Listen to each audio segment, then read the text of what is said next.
Merry Christmas and Happy Holidays, everybody. Scott Spreitzer here with Chuck Esposito. He's, of course, the Sportsbook Director at the Red Rock Race and Sportsbook in Las Vegas, Nevada, out in Summerlin. Come out and check it out. And I want to jump into this real quick. We got a lot of games that are being canceled right now, Chuck. And I didn't want to forget this question because I've been asked about it the last couple of days on Twitter. And I told him, yeah, I'll definitely ask you.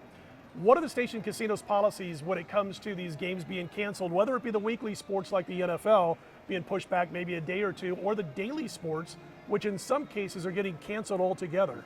It's not consistent across the board, industry-wide, Scott, and it's a great question. Our house rules do state if a game is moved from the scheduled date, that it's no action and money would be refunded.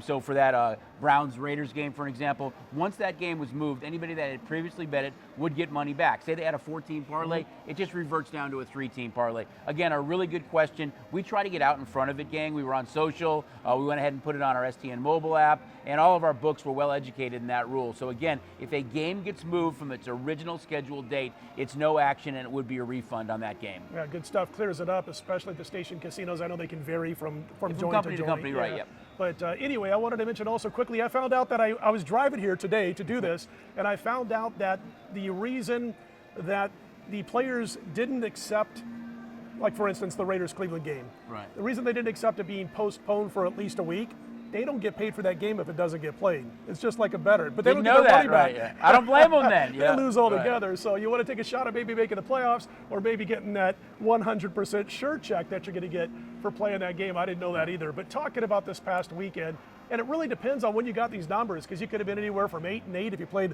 all favorites or all dogs to 10-6 with the chalk. And I know New Orleans was a big winner over Tampa Bay in a primetime game, but there was a little early Christmas gift, I'm guessing, behind the counter for the ladies and gentlemen who work here at the station casinos when it came to one particular game on Sunday. Yeah, usually I like to say that, the puppies are barking or we need the dogs, or our buddy Teaser, our mascot on our podcast, needs to be barking loud. But in this case, the lion was roaring. And the Detroit Lions, you're absolutely right, upset of the Arizona Cardinals. The outright win really canceled out so many straight bets, parlays, money line teasers. It was a huge game for our side of the counter, and as you mentioned, the Saints too. I mean, sure. Total domination of the Bucs that night really helped our side. There were still some good games for the bettors as well, kind of pushed out some of the early games, but those were the two really big games for our side of the counter. I remember doing the videos early on when we started the first few weeks of the football season. You were one of the few who didn't believe that Arizona was quite as good as what everybody was thinking, and now they've lost 4 of 7. They're still good, but I really think when you look at the NFC, I would put Cowboys, Rams, Bucks, Packers ahead of them, sure. And I'm not so sure I wouldn't put the 49ers ahead of them now, right now on a neutral field. So for me, they're either 4 or 5 in the NFC. How are you on the Ravens as far as futures are concerned? They're a tough team because I think when they're all healthy, right. They're really a good team. I don't think Lamar Jackson has been the same the last 6 weeks. Yeah. A lot of injuries on defense. We know the running back injuries in the offseason before the season started. If I'm looking at the AFC North, if I had to bet which team will win the North, I'm still betting the Ravens, but they've got a lot of problems, especially on the back end with all the injuries. Yeah, Tony George has talked about this the last couple of weeks, and I've seen what he's talking about. Ty Huntley almost looks more poised in the pocket at times than Lamar. Right. He is a more accurate passer, I've seen at times. We got some big games this week. I thought he played great, to be honest. He did. I thought he did played too. really good. Yeah. Without a whole lot of weapons around him. Yep. He looked really good the other night. But you got, Colts Cards, Ravens Bengals, Rams Vikings, Bills Patriots, some major games taking place this week with a lot on the line.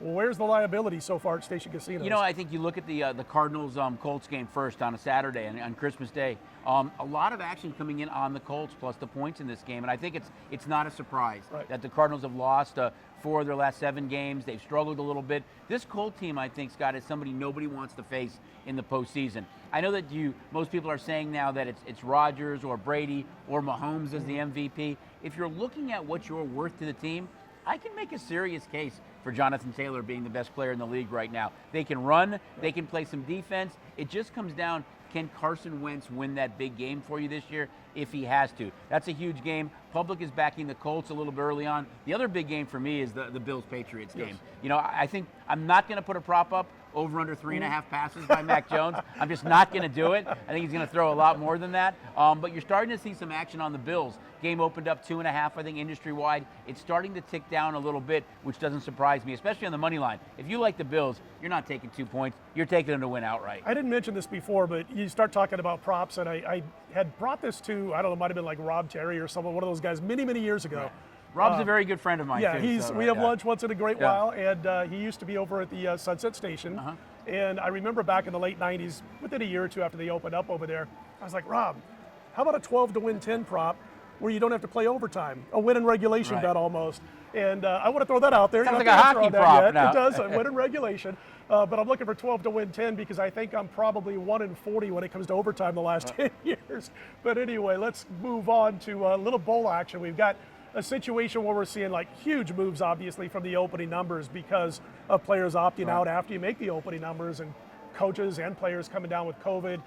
We've seen that for Army in Missouri, for instance, open around 3.5, and it's 6.5, 7 in some shops. Are bettors taking heed and waiting to bet these games, or are they jumping out early? You know, it's a combination of both. I think we're in an information era. The guests are extremely educated. You know, get tuned into social. Do as much research as you can, but you're right. If it's coaches changing teams, if it's COVID, if it's players who are opting out for the NFL draft, there is a lot more movement. I think from our end, we're moving games so much quicker than you normally would. But again, in an information era, do your homework, look at all these games because there is a tremendous amount of movement in college football these days. Any action worth reporting yet on the 2 semifinal games? You know, it's been really quiet. I mean, we've been at 7.5 and 13.5. Not a whole lot of movement. I know there's some higher out there on Georgia, but I still think Michigan's live in that game. They played good on both sides of the ball. I'm happy to root for whoever we need. My guess is we're going to need Georgia and probably Cincinnati by kickoff. Just an educated guess, still being a few weeks out. Driving into the parking lot today to shoot these, and I see on the sign up to a $100 bonus on the STN Sports Bonus, app. baby. Yep. We know everybody's busy this time of year, and as Scott said earlier, you know, happy holidays, Merry Christmas. I hope